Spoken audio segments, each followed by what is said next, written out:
Hello, and welcome to the Empowerography Podcast. This is a platform created for women's voices to be heard and a place to share their stories, journeys, and successes with the world for the purpose of helping other women who might be on similar journeys. We are empowering women one episode at a time. I'm your host, Brad Walsh, so kick back, grab one of your favorite beverages, and enjoy the stories.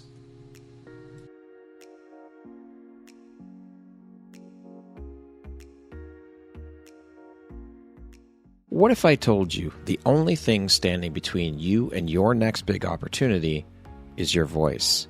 This isn't just another program. Empower Your Message is your ticket to becoming the podcast guest everyone wants. You'll learn how to craft a pitch that gets a hell yes, show up with unshakable confidence, and drop truth bombs that leave hosts and audiences wanting more. No more playing small. No more waiting for permission. It's your time to be heard. Loud, clear, and unforgettable. Visit the link in the show notes to sign up, and let's make your voice impossible to ignore. The mic is waiting. Are you ready? Hello there, Brad Walsh here, your host of the Empowerography Podcast, a platform that was created to help elevate and amplify the voices of women through sharing their stories. Today, my guest is Kimmy Seltzer. She is a confidence therapist, an authentic dating strategist, and an image expert. Welcome, Kimmy. How are you doing today? I'm doing well, feeling confident. I see what you did there. Yeah, you like that one? I'm so happy and excited to have you here and to jump in and share about all the things that you do, the beautiful light you put out into the world, your story, your journey. So with that being said, let us jump right in. That is a lot of hats you wear and quite the extensive resume. And it would seem that all of these hats are tied closely together. There's a thread that running through all of them, a commonality, and that, of course, is confidence.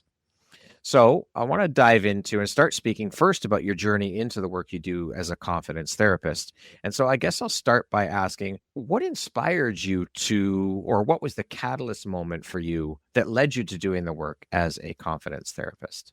Oh, how long do we have again? 'Cause I have a long road and journey got me here, and I feel like I'm still on the road, right? We always are. Yeah. Oh, yeah. You know, it's fun, and I'm glad you asked about my journey because sometimes when people read my bio, I almost chuckle because it's great that I have this professional experience, but really the reason why I do what I do is because my own hot mess story that got me here.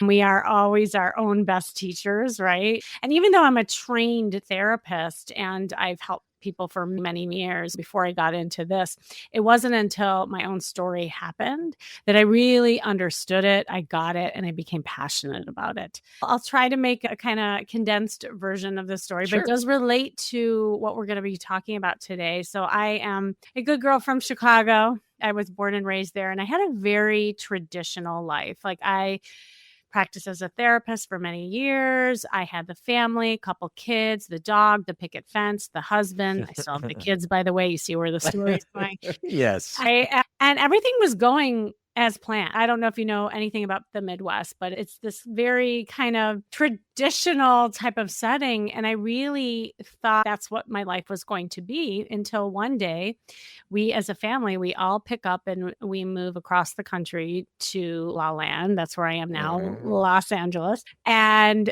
it was like the minute we got here, we ended up doing what all the other people do here, and that is get a divorce. No, I'm just kidding. I like to blame LA. Like that would be super easy to say, right? It's LA's fault.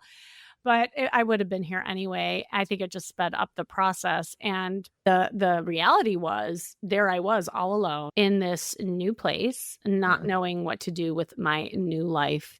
And all my friends were back in Chicago. Like my support system had vanished instantly. And it was like, that's where the record stopped. My life before me. I just remembered there was like this fork in the road. It's like, well, either I keep going and practicing as a therapist, but I couldn't even help myself. If anyone were to come to me in that moment of time, I'd have been like, let me go on the couch for a second. Because I couldn't even get out of my own way in that moment. Yeah. And the rug was really like pulled from under me. And I remember doing what I was taught to do, right? Because up until then, this is really important to what we're going to talk about in ways of confidence, is that I used to believe that you had to work from the inside out. And so that's what I did, right? Like I went to therapy. My friends did rally, they were there for me, at least by phone. And I think it helped. But because I'm a therapist, I really believe in that inner work. But here's what happened, and here's what changed everything, is that 6 months would go by and they'd be like, "Kimmy, are you gonna go out and date?" So, and yeah, I'm just doing the work. I'm not feeling totally confident yet. So cut to 8 months later after that. "So Kimmy, are you gonna like at least get out there, start having fun?" And I said, "Yeah, you know what? I'm really just doing the work." Yeah. And I realized I was using it as a crutch. It became my analysis paralysis. Because let's face it, it is easier to sit and just talk about things rather than do for sure. something. Absolutely. Right? And this is where my confidence was shot because, and here's, I thought I was a very confident person before the divorce happened. And it was like everything just shattered in that moment. And one day, I don't know what hit me, but I woke up and I looked in the mirror and I was horrified at what I saw. I saw this really frumpy mommy still wearing her nursing bras. It wasn't nursing any longer. Flip-flops, disheveled hair, all wearing black all the time. And it shocked me. I don't know what happened in that moment that I really saw myself. And I'm like, wouldn't date me. So how the heck can I expect men to date me? So I did something very untraditional because I couldn't get out of my own way. Like all this work, it just wasn't working. And so I go shopping therapy. Retail therapy. There you go. Retail therapy. Come on. Because I realized too at the time, my whole wardrobe consisted of black, maybe a splash of beige. But I was like, wow, I really need to do something. So I go shopping and I'm like, all right, I'm going to up level myself. I'm going to feel good. And I'm walking through the store. And what am I doing? I'm doing the same thing I've always done. I'm putting black clothes in my house, thinking like, oh, I'm shifting. I'm changing. No, I'm doing the same thing. And it took this personal shopper. She was obviously watching me through the store. And she came up to me. She says, "Ma'am, I've been watching you and I really think you should try this on." And she holds up this red dress that looked like 3 sizes too small. By the way, I'd lost all this weight. I didn't even realize because I wasn't like in my body. And I said, "That's really sweet of you, but that's not my size. And it's really not my color." She says, "Honey, that is your color. That is your size. Try it on." And I call it my red dress moment. It was like she hit me over the head with that red dress. And you know how sometimes in life people will give you messages and you can't hear it? Yes. But I was in that moment able to receive it.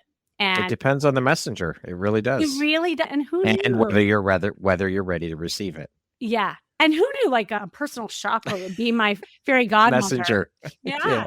And so I said to myself, she is right. So I grabbed the dress and I squeezed into it and I twirled around like Cinderella and I looked in the mirror once again. And I just remember staring at myself. I was like, oh my gosh, I feel like a princess. It was just this visceral response in my body. And I decided that was the moment that everything was going to change for me, that I was going to take action. So I'm like, I'm going to take this dress. I'm going to buy it. I still don't believe it, but I'm going to just wear it as a costume. You know how in Halloween, when people suddenly become confident in their costume, I'm going to see if that works for me. And I bought it and I went out into the world in that red dress. And I tell you, I wore it walking my dog to the coffee shop, to the market. And a funny thing started happening. I started noticing men notice me for the first time.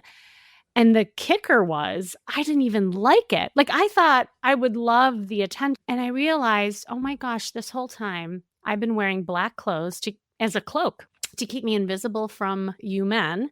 Because deep down, I was not confident and I was scared and I hadn't dated since college. I got married really young.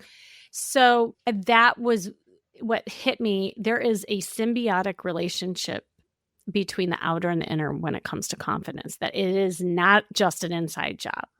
I could have done all the work till the cows come home, but it wasn't until I learned how to market myself so that I could be approachable and say, hey, I'm open for business. Nothing was going to happen. That's right. Actually, that was my TEDx talk recently. It was all about like how marketing yourself attracts love, because it really made a difference for me. So my first part of my journey is I just had to get used to being seen.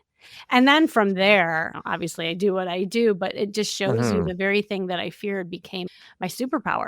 And Incredible. now I teach and preach. And so that was my story. And there's many other stories as I go down this yellow brick road. But since you Yeah. asked, I had to start there. Yeah, absolutely. I love that. And that's a great starting point because, as you said, we're taught to believe that it all starts within. And yes, I think that self-love is the foundation. Absolutely. But you're right. The outer counts too. You have to be marketable. People have to see you. They have to want to be interested to see you and to notice you. Otherwise, what's it all for? It's all for naught. And I get a lot of, obviously being a dating strategist, I work with mostly singles. I'll work with other people as well, as they get into relationships, and a lot of pushback, because people are like, well, if a man doesn't like me for me, then forget him, that kind of thing. And hear me out. Like, it is not changing who you are. It is bringing out your best self. And it's almost like an advertisement. And what happens, I think, is so cool because I do a lot of work with body signals and language. And I know you being a photographer too, like you understand the power of the body energy. When that happens, you get validated from the outside world. And then that internally grows and it builds your confidence overall. And so it is marketing yourself. And when I see clients shift like that, it's amazing. Just the power of it. And a lot of them will come back and they'll be like, this never happens. It's because you didn't have your light on. Let's be honest. The first thing that a person is going to see is someone else's appearance. Correct. Then they decide, okay, I find this person attractive. I'm going to approach them and start talking to them. Then they get to know the person behind the looks. But the very first thing someone sees is their appearance. So of course you have to market yourself and be attractive, whatever that is for the individual. It's different for everybody, of course, but there has to be that initial visual element to it. 100%. 93% of communication is nonverbal. So what you say isn't even as important as how you show up in that first impression that will make or break whether that person gets connected. Now, obviously, there's so many other things. Right? Oh, yeah, of course. Yeah. And I have this whole formula, which is called the Charisma Quotient, which is the name of my podcast, which you will be on. And we'll get into that later. But there's different pillars, there's different components. But I find that the outer part often gets missed or is seen as superficial. Yeah, for sure. I would agree with that. So is confidence then something we build or is it something we remember? What's your truth? Yes to all of it. Yeah. Okay. So I do a lot of workshops. I do flirt workshops and I do dating skills workshops. And one of the things that I define in my workshop is the definition of confidence. And when I ask the question, people have all these kinds of thoughts about confidence. And a lot of it is what a confident person looks like, right? Being comfortable in your body or knowing who you are, feeling whole inside. And those are all symptoms of a confident person. That's what you say. But in terms of, whether it's learned or whether I have a very simple definition. I believe confidence is just experience. Just end of story. I don't believe there's one person out there that's not confident.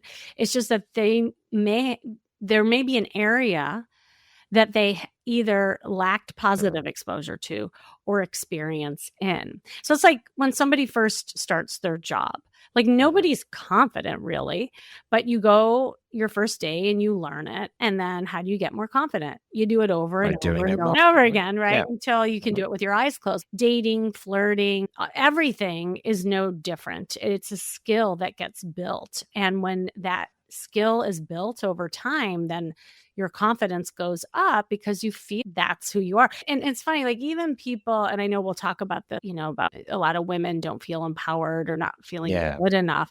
Even that I feel was just either negative exposure to some, or like a habit they got into or an ascribed role that they had growing up. So how do you get rid of it? You just have to have strategies and a little motivation and repetition to override it. It's like a computer, right? Like you can override some of the negative talk that we have. For sure. So like the red dress for me was the vehicle to which helped me overcome some of my confidence issues. Now I Yeah. was a confident woman, but it wasn't in the dating space, Right. not in the flirting space. So Yeah. I love that. I love that definition. It's plain and simple and perfect to the point. So, as a confidence therapist, what do you believe is the root wound that keeps so many women from fully owning their worth? I don't think there's one root wound per se. And I guess just me being a therapist, our past is connected to the future and the choices we make and the patterns that get created. So we all come from different systems and different journeys.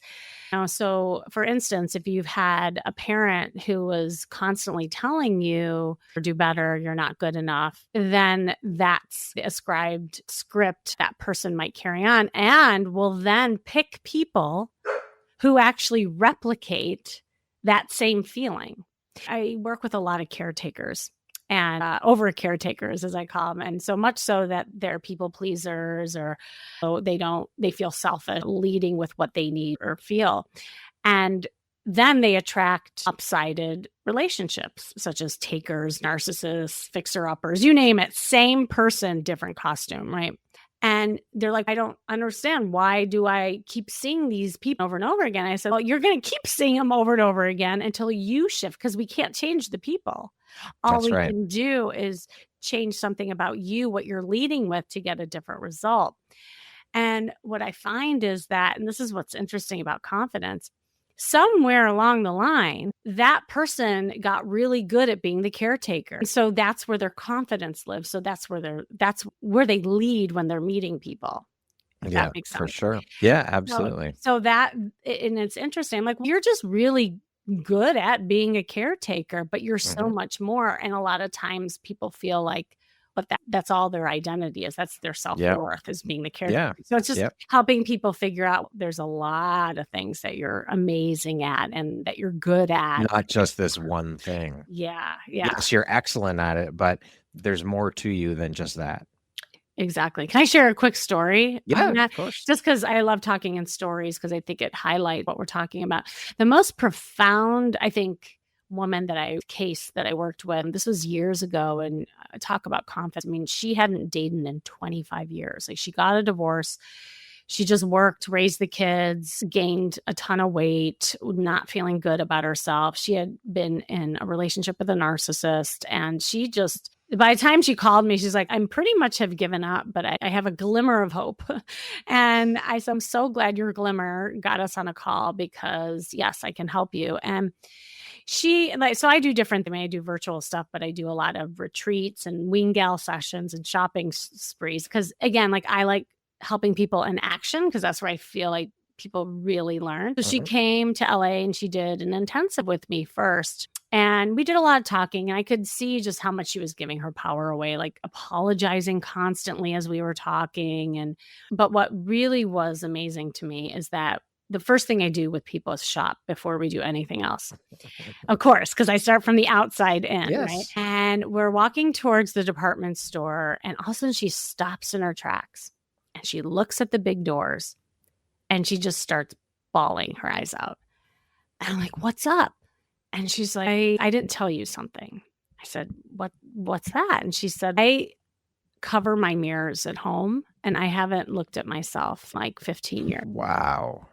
Yeah. And this is a woman who, like, inner and outer confidence completely shot.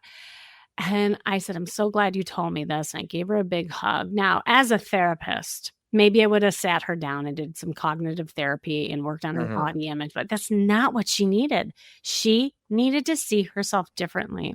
And so with a little tough love and a lot of fun, we walked through the store and I said, look, I just want you to start with putting this jacket on and these boots. And I want you to twirl around, look in the mirror, and give me 5 seconds. That's all I require you to do. So she does it and she looks in the mirror, just like my mirror moment. And she's counting. It's like 1, 2, 3, 5. She just keeps staring at herself.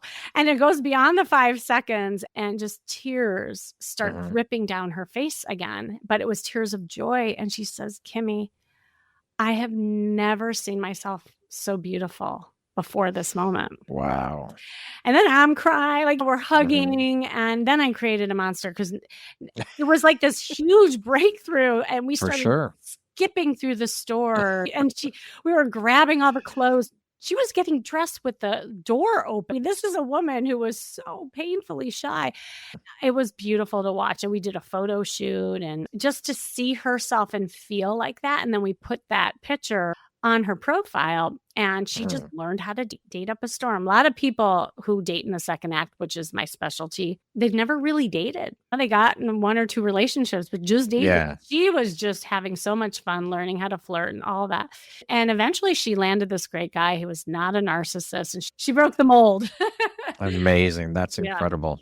Just incredible what a little support, guidance, and love can do for someone. It's amazing. And retail therapy, of course. Yeah, exactly. Retail. And then just that, see, I love sharing that story because it shows the example of how it was like a domino effect. Just that jack in the boots created complete change. Now, it wasn't just this like Cinderella fairy tale moment as I tell a lot of these stories, but it certainly can be like that because it's like almost as if it just wakes somebody up, or it's like at one point you got to stop numbing out. Right. Sure. And I know I was in that state. And it's like you get off that hamster wheel that a lot of people get stuck in. Yeah. And so if confidence had a voice, what would it sound like? It depends on what your confidence is. If it's low, it probably sounds like a gremlin that has really bad voice. But if you are somebody who has a ton of confidence, then maybe it's big and bold. Say it loud, say it proud, kind of thing. Okay. So I think everybody has their own voice. I will say that I know a lot of people whose voice has been shut down, who have been in like abusive relationships. And it always saddens me when I see people who forgot their voice. And so or lost it.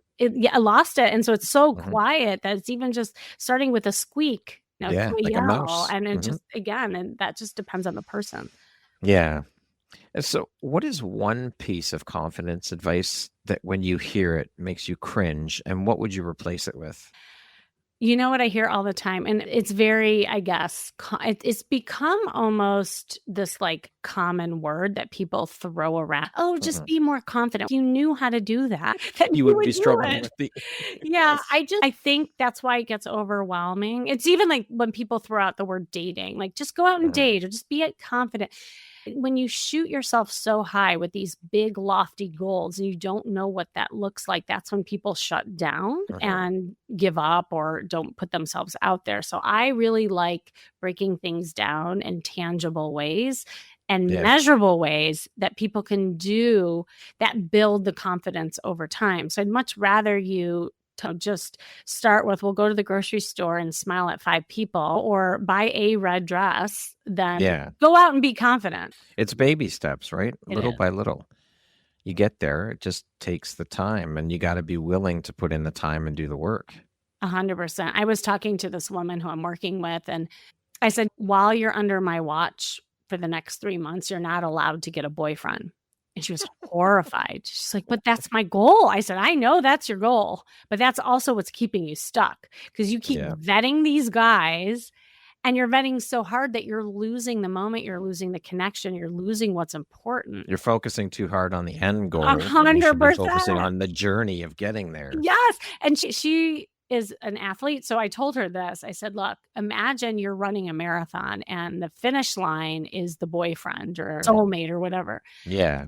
No one can race to the finish line in a marathon. You have to exercise. You have to pace yourself. You have to learn how to like really work with your body. You have to learn to walk before you run. 100%. I know it's so cliche, but it's really true. Yeah, it is for sure. How do we begin then to rewire the internal dialogue that tells us we're too much or we're not enough or we're unlovable or any of those labels? It's like I was saying before, there has to be evidence that, because if you feel that up until now, there's been evidence the other way. Right. You've been around people who have helped you with that story. I'll just say it that way. Helped reinforce it? 100%. And usually starts with the family system or just being bullied or whatever it was growing up.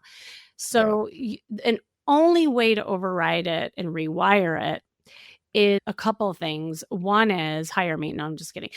No, but truly having somebody who can see outside yourself and really do like a bird's eye view on what it is that you need. Because sometimes like we don't realize we're doing these behaviors or things keep us stuck. And so having just somebody kind of giving feedback, but more importantly, having a roadmap on how to change it like that. I think the hardest thing is taking action. Like you heard my story. And when I work with people, even with some of the examples that I told you about, I give people tangible homework every time we talk and they have to go out and do things. I do these dating retreats and they're super fun. And like one of the things I have people do is do a scavenger hunt and there's directives and people have to go out in the field and do silly things with strangers. And people are always like, Kimmy, can't do that. And then they always come back laughing. And that's the most fun I've had. And it's the most like interaction I've had with people, I think forever. And so what that tells me is that you have to do a break state. You have to do something that gets you out of that loop that you're in. Now, the sticking power comes from the habitual kind of ritual of that. So there has to be repetition and somebody holding you accountable. Otherwise, a lot of people just fall back into their old habits. Yeah, for sure. Absolutely. So if you could style a woman's confidence the way you style her body, what pieces would you layer into her spirit first? I love, because I take pride and I'm not this cookie cutter approach coach or stylist. The first thing I do is that I teach people about their body type. Now there's 5 body types and I have a free body type guide that I'm happy to share with your audience. Yeah, absolutely. And you just go to kimmyseltzer.com/style. And what's cool about it is that once you measure yourself, it has nothing to do with weight, it's your bone structure. It tells you what body type you have. And then the guide goes through just what works for your body and what to stay away from. Because the first thing is just figuring out what cuts flatter you. Also the color. So I call it the 3 C's. If you keep the 3 C's in mind, it's really important. The cut is the first, the color is the second. And then the final thing is like what you just asked is just what clothes make you feel confident. Yeah. And everyone has that go-to outfit in the closet that they pull if they're going out, they're going to a social event. Take a look at that outfit and just look at the components and see what is working for you. Like, why do you like it? Do you get complimented in it? Do you like the feel of it? And just get more of that. And I think when you do the 3C process, then you'll start feeling good in your clothes and it becomes you. Now, the other thing that's important to keep in mind is there's a difference between fashion and style. So fashion just comes and goes. You probably know this too, right? That's the trendy stuff. By the way, I'd say a lot of trendy stuff doesn't look good on every body. And when it comes to, I always joke, when it comes to dating style, a lot of women dress for each other. They don't keep in mind what men like. I work with both men and women, and men will come to me and they're like, why are you ladies wearing that? That's not flattering. That's not hot. You know what I see the trends and we get into it with each other. Now, style is everlasting. So when I'm figuring out someone's style, it's first understanding the 3 C's, then working with them on what's your jam? What's your personality? Do you want understated elegance or do you want like a little bit naughty, edgy, that kind of thing. So it's a process and it's super fun, especially when people are like reinventing themselves when they're single. I love it. What is, in your opinion, the sacred link between personal image and personal identity? And how do you help women navigate that gap? See, that's the power of clothes. I think a lot of times there are clothes that women think they can't wear. Oh, I can't wear dresses. Oh, that's not me. Oh, I'm too old. Oh, I'm too fat. I've heard so many pushbacks. And it's not until they start going in the dressing room, or I do virtual makeovers too. And we and different ideas in this virtual closet software that I have. And when they start shopping virtually or in the store, they'll send me back pictures like, oh my gosh, I can't believe that's me. I never thought I could wear that. And so it becomes them like, so after the 3 C's and educating themselves, then it's playing a little bit. It's almost playing just as you would when you were young and you were putting on princess costumes and that kind of thing. And I always say you don't have to buy anything that you put on, just have a little fun with that. And I'll share just another quick story on that because it really will highlight that question. This woman, she was part of a group of 10 women and I was helping them shop for a photo shoot. So you'll appreciate it. And most of it was for business. A lot of the women were single as well. And they were going to put these pictures on the website. I only had 3 hours to get 10 women outfits on one street in Santa Monica. Not an easy task. But I magically, this one store pretty much had something for every woman except this one woman. Now, her identity was that she was the ugly duckling. That's how she saw herself her whole life. And I couldn't find her in the store. And I see her in the corner and she's bawling her eyes out. And I'm like, what's up? And she's like, I don't know why I'm here. This is prom all over again. I'm the ugly duckling. I'm the one that doesn't get asked out. She's like, this is just not me. I said, that's not true. I said, the store just isn't you. She's like, what? I said, yeah, you can wear a dress and you can look like money, but it's got to be something that fits your body and specific to you. So thank God the other store, I took her over across the way, had exactly the kind of cuts and brands that really worked for her. And she came out of the closet.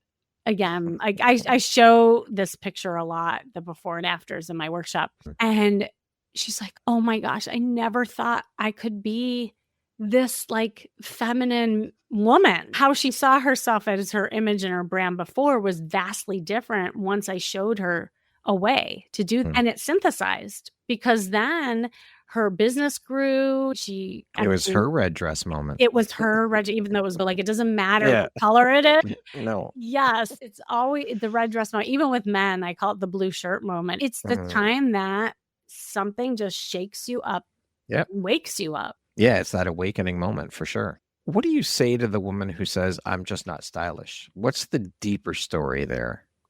Gosh, there's so many deeper stories, right? But I love that you asked that because there could be a really easy answer and say, oh no, you're great. But before you get to the root of why they're feeling this way, they're not going to see it. So like that woman, that story that I just shared, not only was she felt like geeky growing up in school, she was the smart one. She's like, I had these really beautiful sisters and they were the pretty ones and I was the smart one. Well, you realize you can be pretty and smart.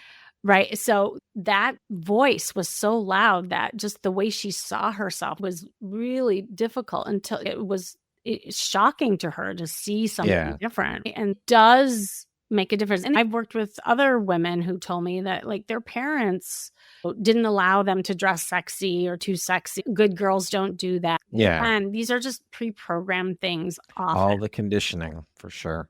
Absolutely. And again, it goes back to sometimes it's just about the messenger, who that messenger is to give that message at that particular moment.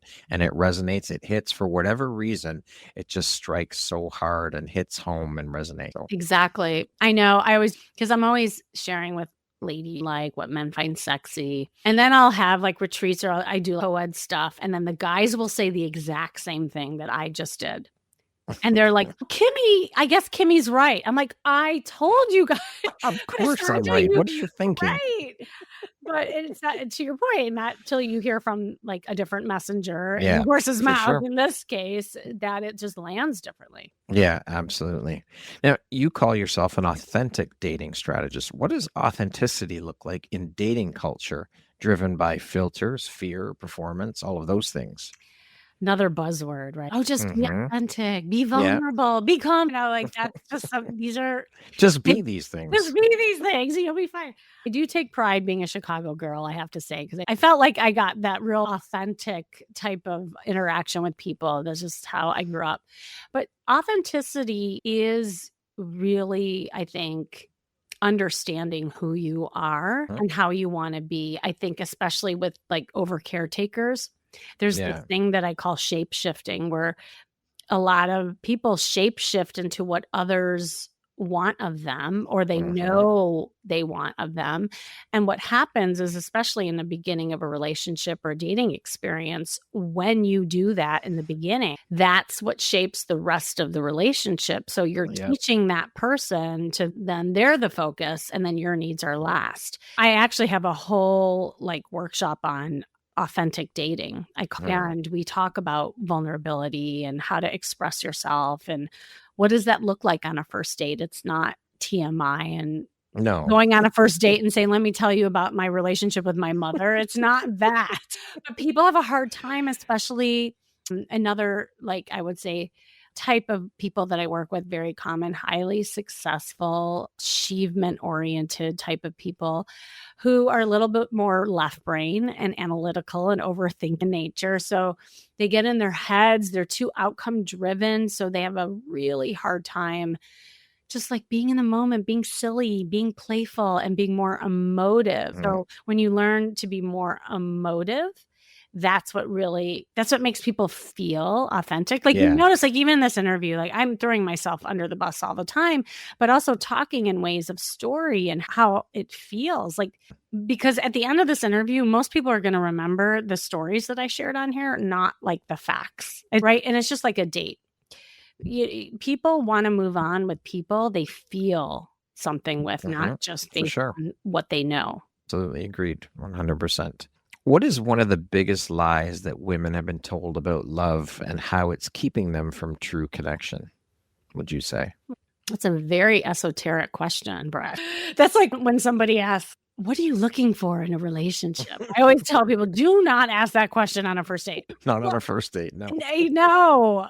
But I guess I stumble on this question because there isn't just one thing that prevents people from love. It's multiple things, evidenced by just the couple stories that I've shared with you. And that's why I can't imagine doing what I do without being a therapist. I can't just say, oh, here's how to flirt, twirl your hair, make googly eyes, and you'll be fine.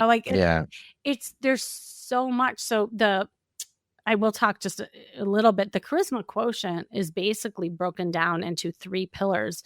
Style intelligence is where I start. Figure out just how people are with their first impressions, their sex appeal, their body image, their body signals, the way they dress, the marketing. The second pillar is emotional intelligence, which we have heard a lot about. It is how we express ourselves and we emote, and our resilience and inner work. And then the third pillar is your social confidence and social intelligence. And that's how we interact with people, your interpersonal communication, social comfort, all those. When I am doing an audit on someone and figuring out why they are not finding love, it's looking at those 3 pillars and seeing where the pieces of the puzzle are missing. What is something that they need to do to plug in to help them in this area of their life? Because usually there's a blind spot in some of the areas, or it could be all of the areas. And it's almost like doing an assessment on themselves as well. So again, it goes back to that first question when you're like, what is confidence? Confidence is experience, but then there's now 3 types of confidence we have. We have the style, we have the inner, and we have the social. Because you can be really high in the style and you got that dialed in. But then if your social skills are down here, or social intelligence, there's a big gap. Right. Oh, and the notion is to close the gap so that people become more confident wholly. Yeah. Love it. Thank you for sharing that. What do you believe that most women are really searching for when they say they want a partner? Oh, can we just do a whole podcast on this? I love it. No, because I have free breakthrough calls for everybody. So anybody listening, you happy to hop on a call with you. Because again, there's no cookie cutter approach here. Right. But there is a question I always ask about just their goal, their end game, what they're looking for. By the time I get to the end of the call, I would say 90% of people, both men and women for that matter, can't really tell me what they're looking for. And the reason it was just because I go through a series of questions and then they start questioning themselves. Because when you ask the person face value, they'll say, oh, I want a partner, someone to grow with, someone to build a life with, depending on your age, that kind. And that's the other thing. Depends on your age. Yeah. If you are dating in the second act over 40, you're looking for something very different than when you're in your 20s, when you're for sure starting out, right? But beyond just that, now we have all these little layers that people, because really at the end of the day, people are looking for themselves. They don't know that yet. Story on that, a woman, the very first call, she said to me, Kimmy, find me my soulmate. That's what she wanted. That was so sweet. I said, I'm happy to help you, but there might be some work along the way to help you get that soulmate. So what was funny is that like our whole coaching together consisted of really her, right? It was building her confidence with her style and all the 3 pillars that we talked about. And at the end, guess what? She found her soulmate and she's so happy. And we get on our last call and I said, so like, I'm like, you're happy. She's like, yes. I said, you found your soulmate, right? She says, that's the funny thing. That's not even why I'm happy. I said, why are you happy? She's like, because the first time in my life, I loved me. There you go. And what was beautiful is that she's like, even if this relationship doesn't work out, she's like, I at least now have me. That's it. Because that right there, that's the key. That relationship that we have with ourselves is the absolute hands down most important and longest standing relationship we will ever have in our entire lives. So you better be damn straight on that one first. Yeah, you better be good to you. Yeah, for sure. Yeah. You have to be. Because this really isn't about the man. It isn't about the woman. It's about you. And it's not until you look in the mirror and say, I'm worth it. I'm sexy. I got it going on. Doesn't matter what the other people think. No, not at all.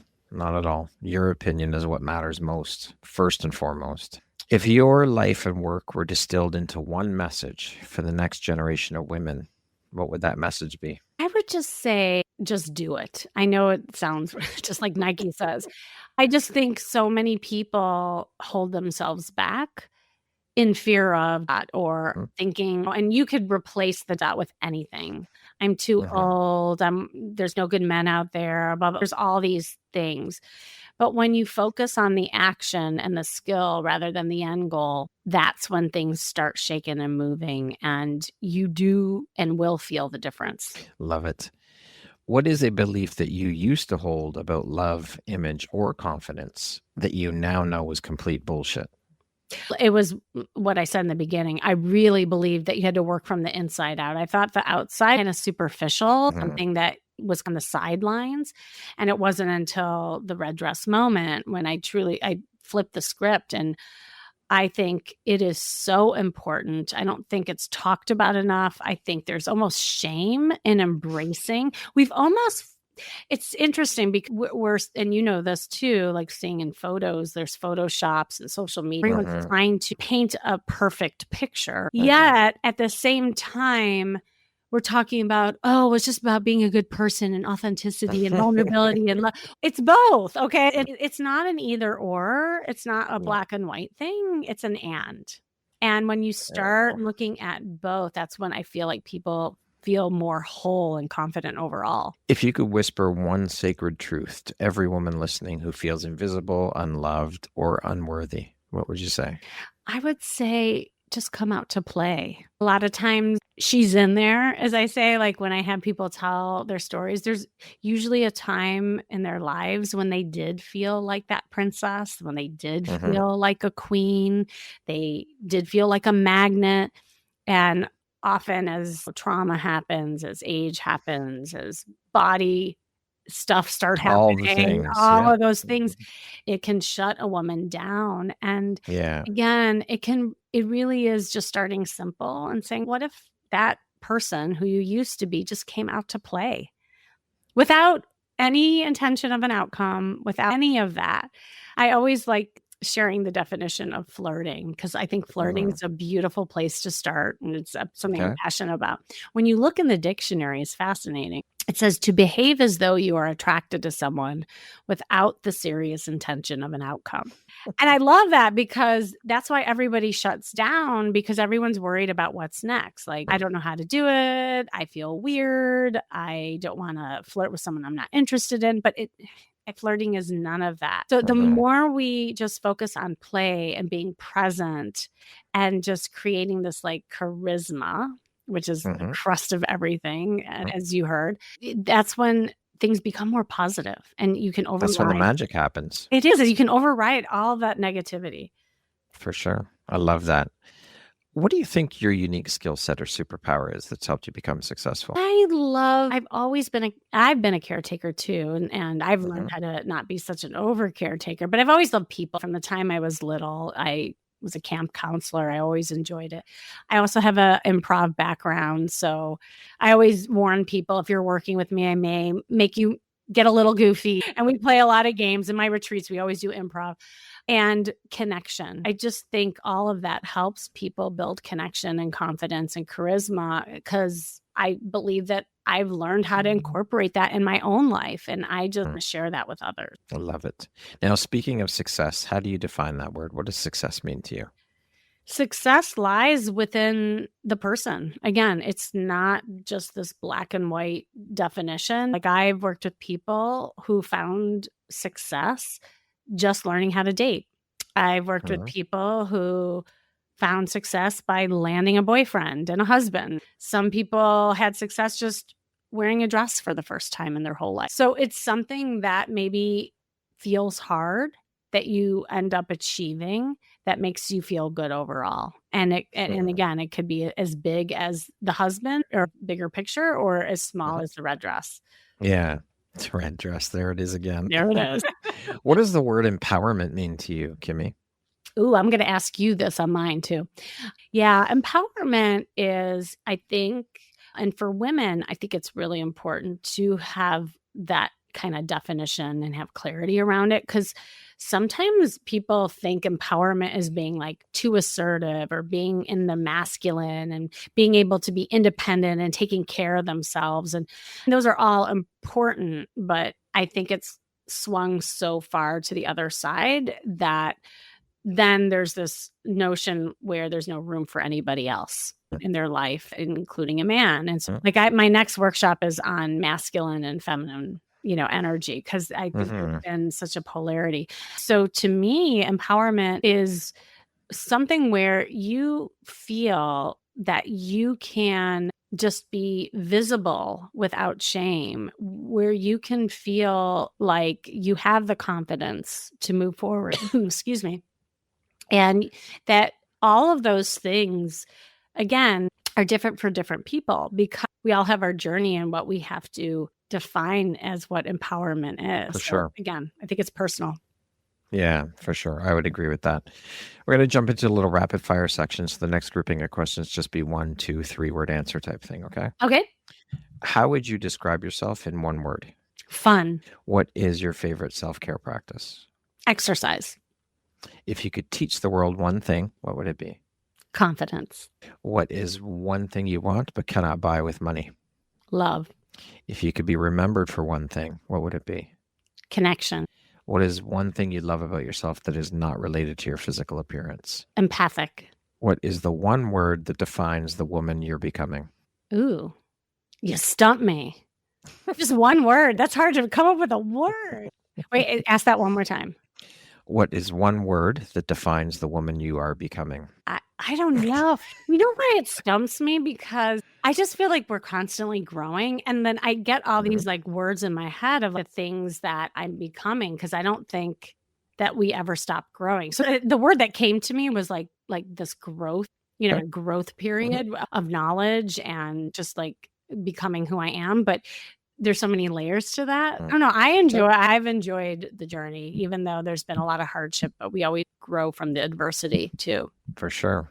Absolutely. That concludes our rapid fire section. Now back to our regularly scheduled program. I created a bonus question that I did not send you ahead of time. If you could take one feeling or one belief and bottle it up and give it to people, what would it be? A believing in yourself. Okay. If you could have any 3 people in the world at your dinner table, alive or dead, who would they be and why? My father, for sure, because he passed when I was 16, and he was such an amazing force. And I feel like he really helped me. I would probably have, I think it'd be interesting to have Oprah. Okay. And then I would probably have an actor. I would say, Johnny Depp would be interesting. I'd like to have like eclectic, right? Like a relative, a celebrity, and a leader. Okay. Yeah. If you could step into my shoes, what question would you have asked yourself that I didn't ask you? Oh, I love that question. What drives you to keep going? Okay. And be a wing girl. All right, go ahead. As an old lady. What drives me to keep going is I think there's been this surge of energy finally around people dating in the second act. Like when I got divorced, there was nothing. It was mostly help around the beginning stages of when people are trying to find a partner in their 20s. And I'm just passionate about helping people have hope, because I think so many people have lost hope. For sure. Knowing that anyone can find love at any age, stage, ethnicity, height, location, is that those are the excuses why people can't. And it's never too late. Love it. If you could go back and give your younger self one piece of advice, what would that piece of advice be? Not be stuck in analysis paralysis. It's what my story was about, this need to have something perfect before launching or getting in the head about things that really didn't need to. And so again, that kind of my brand now is it's all about the action piece. I think if I knew that earlier on, it would have just been easier. All part of the learning process, all part of the journey. Lastly, if you were to deliver your last 30-second speech to the world, your tribe, your people, your corner of the world, what would that last 30 seconds sound like? What words of wisdom would you impart? I would say start small and stay present. Enjoy what you have. Just deal with what you have, because you have no idea what tomorrow will bring. Beautiful. Thank you so much, Kimmy, for being a guest today. Thank you for sharing a bit about your wisdom, your story, your journey, the knowledge, all of it. It has been an absolute pleasure having you on the show. Thank you for your insights. I am so grateful to have had the opportunity to sit down and speak with you and have you as a guest on the show, and to now have you as a member of the Empowerography community. I appreciate you. Thank you so much for all that you do and the beautiful light you put out into the world with all the people you're helping through your work. Oh my gosh. Thank you so much for having me. And just to highlight that I'd like to give a gift for everybody, free style guide for women. Just go to kimmyseltzer.com/style. And that's the start of your confidence. Beautiful. We'll put all the links in the show notes when we release your episode. Thank you so much, Kimmy. I appreciate you. I appreciate you. Once again, my name is Brad Welch, host of your Empowerography podcast. Today, my guest has been Kimmy Seltzer. She is a confidence therapist, an authentic dating strategist, and an image expert. Thank you so much, Kimmy. I hope you have a beautiful rest of your day. You too. Thank you very much for listening to this podcast. If you haven't yet, please be sure to subscribe, rate, review, and share with all your friends. You can find me at visuphoria.ca. Follow me on Instagram at Empowerography Podcast and on Facebook at Empowerography. Please join me next time for another inspirational story from yet another amazing woman.